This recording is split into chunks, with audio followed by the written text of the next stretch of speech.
Former One Direction member Liam Payne allegedly just committed suicide, and reports are now coming in that his death is connected to his ongoing struggles. Fans are asking, "Where's Rock Button for me?" You would never have seen it, as Liam was very good at hiding it. No one would have ever seen it, except for Rock Button. I don't even know about all of it.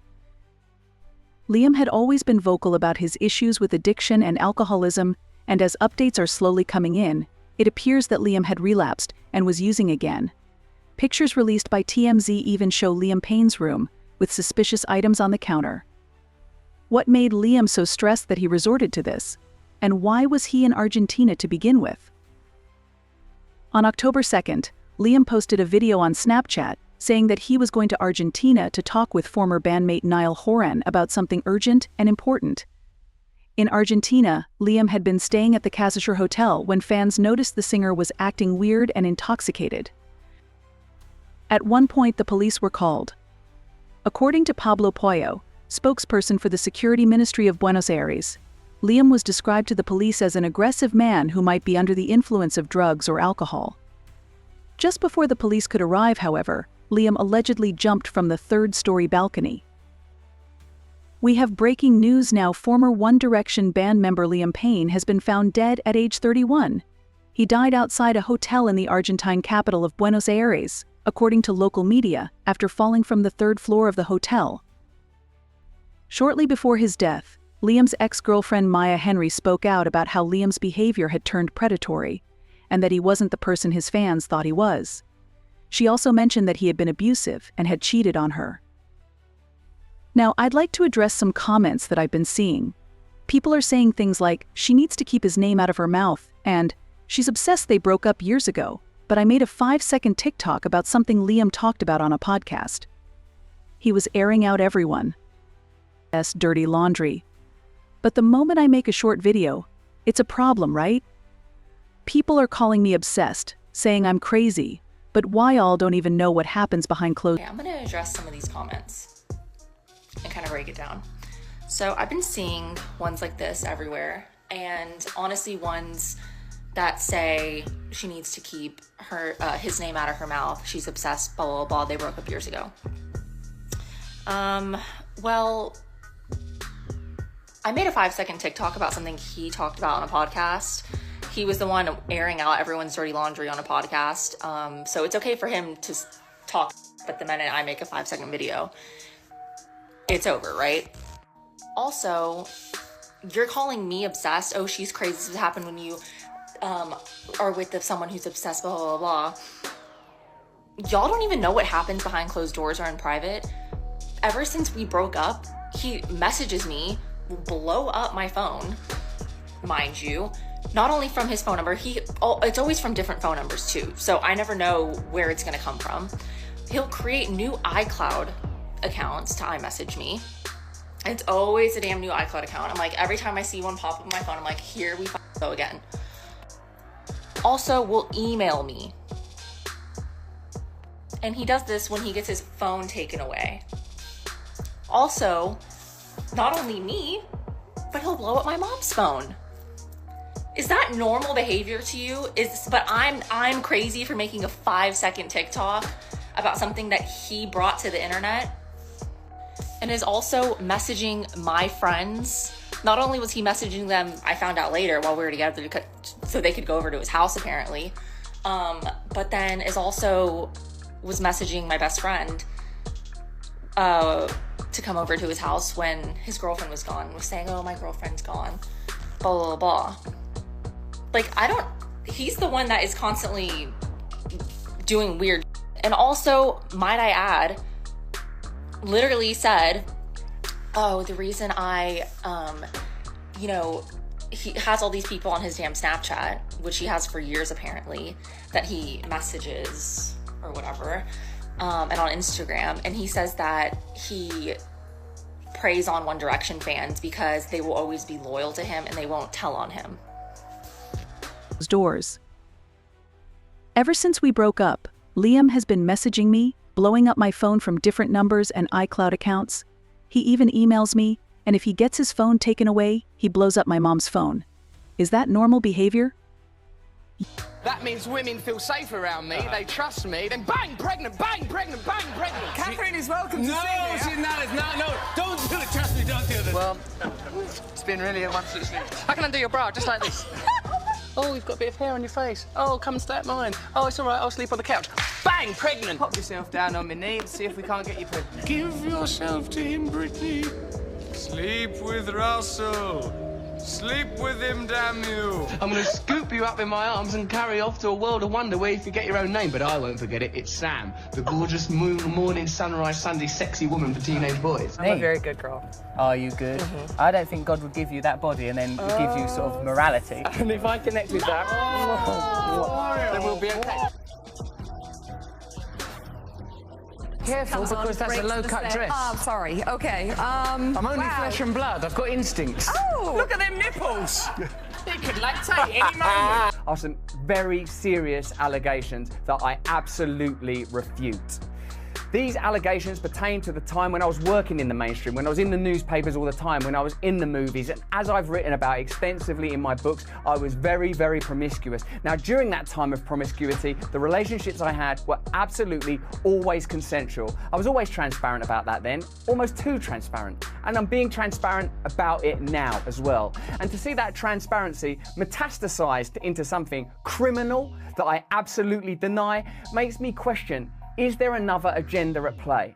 Particularly when we've seen coordinated media attacks before, like with Joe Rogan when he dared to take a medicine that the mainstream media didn't approve of, and we saw a spate of headlines from media outlets across the world using the same language. I'm aware that you guys have been saying in the comments for a while, watch out Russell, they're coming for you, you're getting too close to the truth, Russell Brand did not kill himself. I know that a year ago there was a spate of articles, Russell Brand's a conspiracy theorist, Russell Brand's right wing. I'm aware of news media making phone calls, sending letters to people I know for ages and ages. It's been clear to me, or at least it feels to me, like there's a serious and concerted agenda to control these kind of spaces and these kind of voices, and I mean my voice along with your voice. I don't mind them using my books and my stand-up to talk about my promiscuous consensual conduct in the past. What I seriously refute are these very, very serious criminal allegations.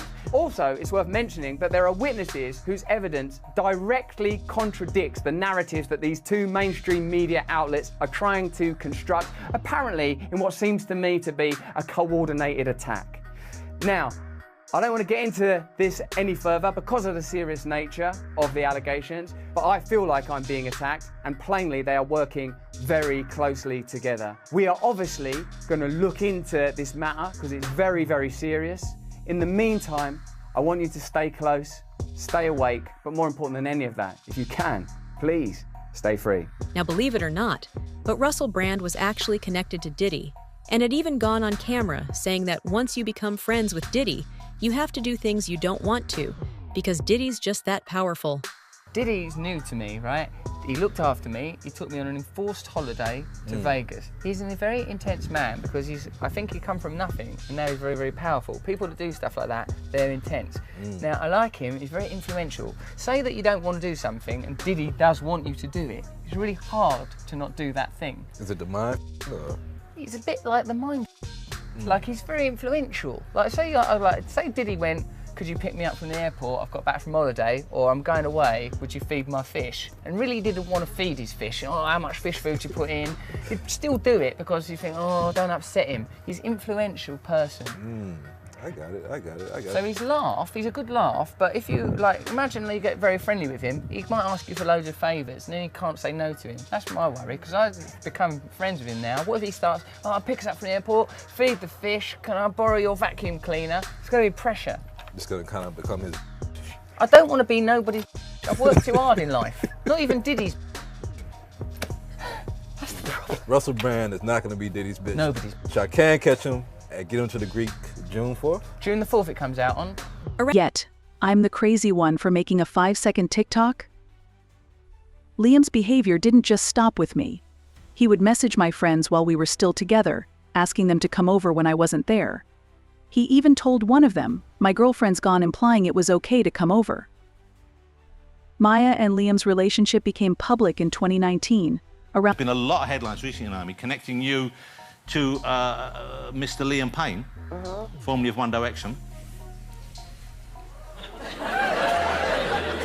And? Any truth to these rumours?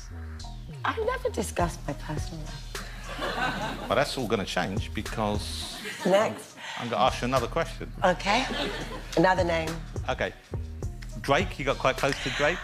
I never discussed my personal life. I mean, it's crazy. It's like one day it's one person, the next day it's another. Who's tomorrow? You were not aware of Epstein activities. Did you know who he was? Yes, I knew him.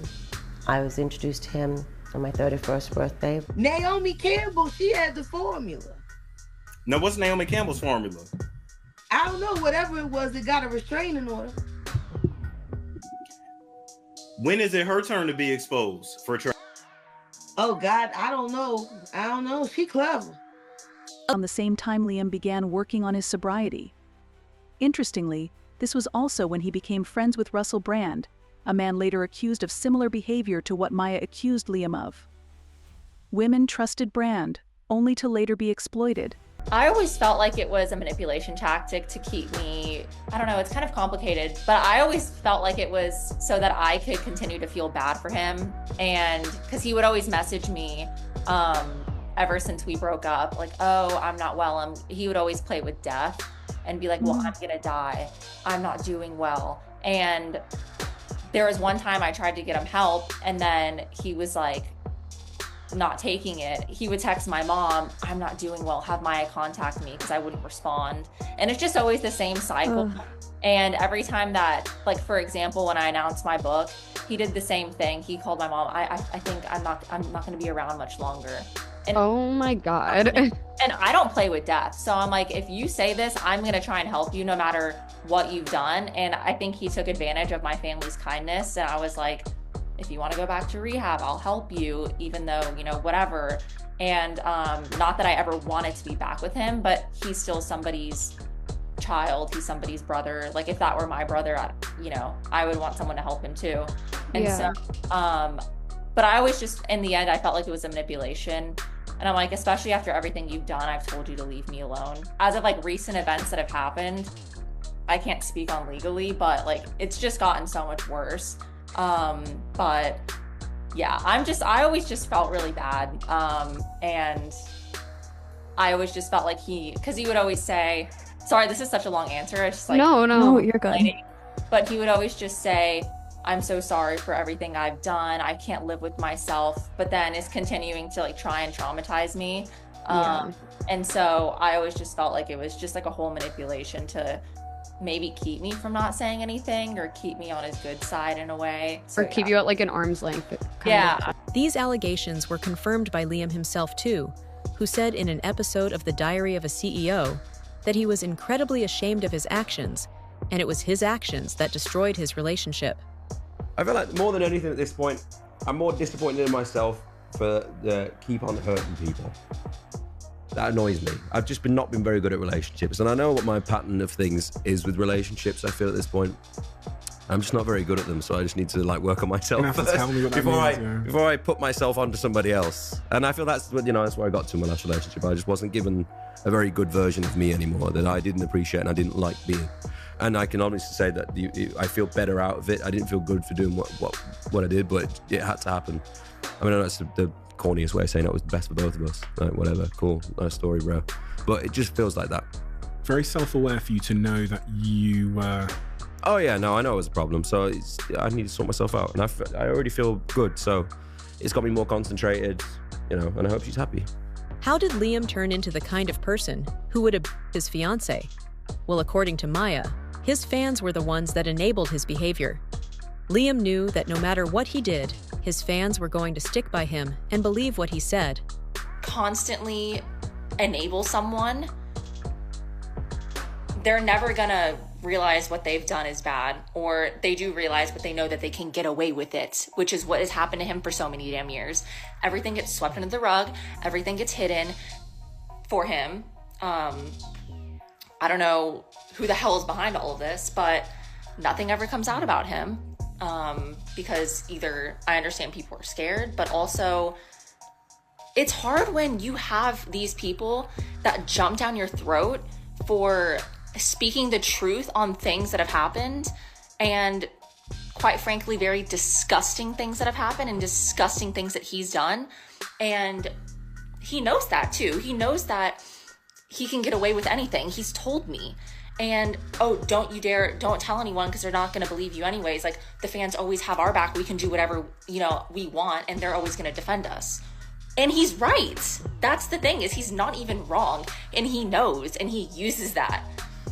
So if that's who y'all want to defend, have at it. You're defending someone you don't even know. You literally don't know him. I lived in a house with him for years. I'm pretty sure I can speak on my own experiences. And then y'all tell me, oh, no, he would never do that.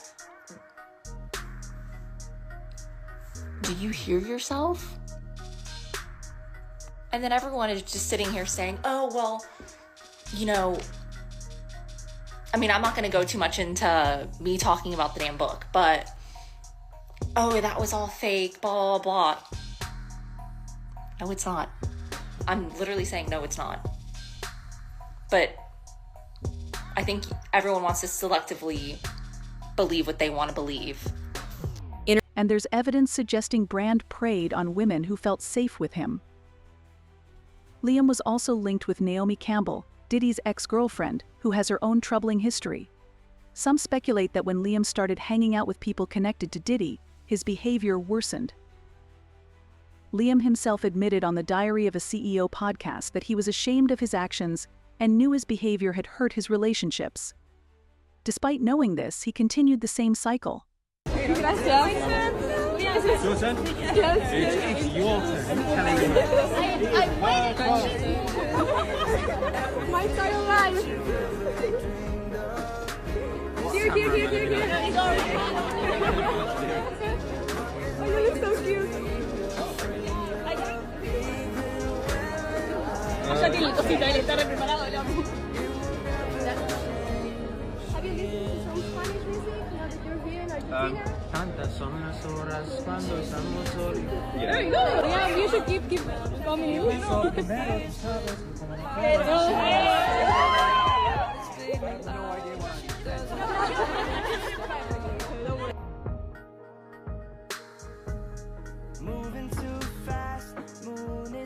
Former One Direction member Liam Payne allegedly just committed suicide, and reports are now coming in that his death is connected to his ongoing struggles.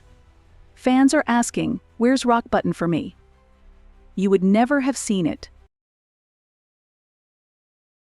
And there was a video of it online, screaming in his hotel room. Like, I thought my brother was about to fight Zayn, and then Gigi tweeted at Jay, calling him like ugly and irrelevant, and that went crazy viral. And you know, Jake is ugly. She tweeted something about, but he's not irrelevant. Then she tweeted something about get yourself like a respectful man or something. Yeah. That one didn't age very well. It didn't age. No, listen. Before we go too deeply into this, there's many reasons why I dislike Zayn, and there's many reasons why I'll always be on his side. If I had to go through what he went through his growth and whatever else, you know, your parents are very supportive. Very. My parents are overly supportive to the point where it's annoying at times, and they don't even mind me saying that. And Zayn had a different upbringing in that sense, and you can always look at the man for where he is and say, oh yeah, whatever, that guy's a dick, right? But at the end of the day, once you understand what he's been through to get to that point, and also whether or not he actually even wanted to be there, and also I'm so misunderstood by myself more than anyone. Like, I don't know what I'm doing or why I'm here. It's like, I can't sit here and dick on him because of whatever. And listen, I don't agree with any of his actions. I can't commend some of the things that he's done. I can't be on his side for that. What I can say is I understand, and I hope that your only hope is that at some point in their life, the person on the other end of the phone wants to receive the help that you're willing to give them. That's all I'll say. That's beautiful. No one would have ever seen it, except for Rock Button. I don't even know about all of it. Liam had always been vocal about his issues with addiction and alcoholism, and as updates are slowly coming in, it appears that Liam had relapsed and was using again. Pictures. Second TikTok just turned into like a bunch of but yeah, also talking about your bandmates and then showing up to their concerts, but it's always for your own benefit. It's not even because you actually just want to go support. You want to go stand up there and like take the attention away from everyone, and you're standing there really? Because you know everyone's gonna be videotaping you. And just like you did at Louis' concert the day my book came out, don't even get me started. That's gonna be another story time of what happened before my damn book came out and like the lengths these people went to. That's next. Don't even get me started with these damn manipulations. But yeah, it's like this whole thing happened and then pops up at Louis' concert. And I just can't even, I just have to tell the whole story because it's long. But anyways, yeah, to distract, because he literally knows that if he's with any of the boys that it's gonna get so much attention and it's gonna go crazy on like social media or whatever.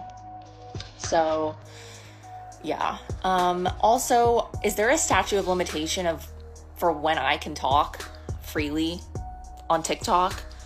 Why years later? Well, if you knew everything that happened, like, that's the thing, you just don't even know what's happened. So I have a right to say whatever I feel on TikTok. First Amendment right, freedom of speech. And it's not like I'm freaking lying, so. Released by TMZ even show Liam Payne's room with suspicious items on the counter. What made Liam so stressed that he resorted to this? And why was he in Argentina to begin with? On October 2nd, Liam posted a video on Snapchat saying that he was going to Argentina to talk with former bandmate Niall Horan about something urgent and important. In Argentina, Liam had been staying at the Casashore Hotel when fans noticed the singer was acting weird and intoxicated. At one point, the police were called. According to Pablo Pollo, spokesperson for the Security Ministry of Buenos Aires, Liam was described to the police as an aggressive man who might be Bro, when you that powerful, you didn't get that powerful without having 1 or 2 or maybe 3 ups on somebody. Diddy always been the type of individual that want to have ups on the next person no matter what they was doing. Like, he always played artists against each other. He did it to Big, he did it to Craig Mack. You understand? I said before, he did the stuff to Ja Rule, you know what I'm saying? So had the ups on Ja Rule so he could go after Jay-Z. You understand what I'm saying? So he always played those kind of up games on people. So to have those cameras and know what he was doing, it's gonna give him the ups on everybody who came to that party. Even your favorite basketball player. Ain't no party like a Diddy party. We know who said that. He may be one of the persons got caught up in the Diddy party. Other celebrities have also spoken out about how all of Hollywood is a mafia right now, and unless you do what the elites say, you're not going to last. Yes. Do I believe there's people behind the scenes that are homosexuals that are pushing buttons? Yes. Yes. And that they want you to be down with their in order to push the button for you? Absolutely. And this is part of it. You just saw one of the gay mafia members. That's who he is. That's who Puffy is. He's one of the members of the mob. He's a mafia member. But he might not be Don Carl. He's not the Godfather. You see? He's not the Godfather. He's one of the heads of the families. You see? We have different families in this thing. We got Bad Boy. We got fucking what do we have? Death Row over here. We have the different we got fucking Arista Records and LaFace. These are the fucking families in the mafia. You dig? Those record companies are like families. A lot of people close to Liam were involved with Diddy and have even spoken out about how they're worried. Hollywood at this point is full of pedophilia, and a lot of people are being pressured to do things they don't want to. Diddy party stories, they're our favorite genre of anecdote, if you really? have one, yeah. Wow, okay, I've got a lot I can't tell. So, I Can't tell that one either. I mean, I'm like actually cycling through them. Feel like Well, we still have some time to go, you know, I can blow it here. Okay. Feel free. Diddy party stories, man. That was like some weird memory lane. Ugh. Ashton Kutcher and him they were real tight. One time, me, him, Ashton Kutcher went to a Nets game, and we met Jay-Z there. You know what I'm saying? So they were close, they was cool. But you think Diddy would do something like that? Allow other celebrities? Well, why would it have to be a lie? Because if he get caught in, he gonna be as truthful as possible. You understand? He's gonna give them enough information, whereas that it's gonna make him look like the choir boy. So, Ashton Kutcher, he has a right to be kind of alarmed if he was doing things with Diddy. Remember they used to have that group called the what do they call it? The Brat Pack? With Diddy, him, and a couple other guys was hanging out. Leonardo, one other guy too. I forgot the other guy's name. So, they all might be worried. People that Liam himself mentioned seeing and meeting with, including Jay-Z, are all involved with Diddy. In fact, Jay-Z and Diddy were some of the closest people Diddy had around him. And I'm sure that's probably not public information yet, but who's the person that's #1 on that invitation list? Leonardo DiCaprio. And I can get on that list, yes, right? Without a doubt, you are invited. That is so generous of you. Cheers to that. See you at the White Party. Absolutely. I just don't know why they are. It's been happening in front of everyone's faces for decades. For decades. How many victims? What's the difference between me and Judy Garland? Social media. How many victims? There was none for her. How many victims potentially do you think there could be? Thousands. Thousands. I've talked to hundreds that I deal with still myself. I have 3 victims right now who are willing to give testimony about not only what Mr. Carter has done to them, but his wife as well. They're a nasty little couple. They do nasty things. What do you think happened with Kim Porter? Keeping people against their will. Putting people on planes while they're unconscious, just like Aaliyah got on that plane. Unconscious. There's a lot of things that people don't want to talk about, Pierce. Listen, like I said, Jay-Z and Beyonce are not here, unfortunately, to respond to that. I know. I'm just being honest with you. You're perfectly entitled to your views, obviously. Kim Porter, yes. A new book claims that Diddy may have been involved in her early death. What do you think of that? I think people should really look into that more. I am friends with Albie Shore. I love him. I love his children. I knew Kim. We used to all hang out together at the Kit Kat Club back in the mid-90s when Diddy was first starting his reign.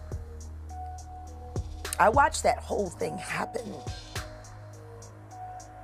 And everything that Albert has been through, every attempt on his life that has been ignored by the authorities, it all leads back to Diddy, and everyone knows it. The wiretapping of the phones, putting AirTag on children during visits, these are normal practices. Under the influence of drugs or alcohol. Just before the police could arrive, however, Liam allegedly jumped from the 3rd-story balcony. We have breaking news now. Former One Direction band member Liam Payne has been found dead at age 31. He died outside a hotel in the Argentine capital of Buenos Aires, according to local media, after falling from the 3rd floor of the hotel. Diddy had been trying to get to Bieber for a minute, and his management was backing him off. But it wasn't until Usher took over management and had guardianship and gave temporary guardianship to the diddler for 48 hours. Think about that. He had already been to the hospital That situation that Gene was talking about. And you still took Bieber there. But you got custody of him first. Diddy had already tried. They wouldn't let him. Actually, someone made reference to the fact that Diddy trying to get at Bieber the way he was trying to get at Bieber was looking a little predatory. And then Usher came in and discovered it and managed him and got custody of him and promised to look after him. And then he sent him to the diddler. Does that sound like a good guy? It's horrible. It's horrible. Does that sound like a good guy? Now that we know what Diddy's really like.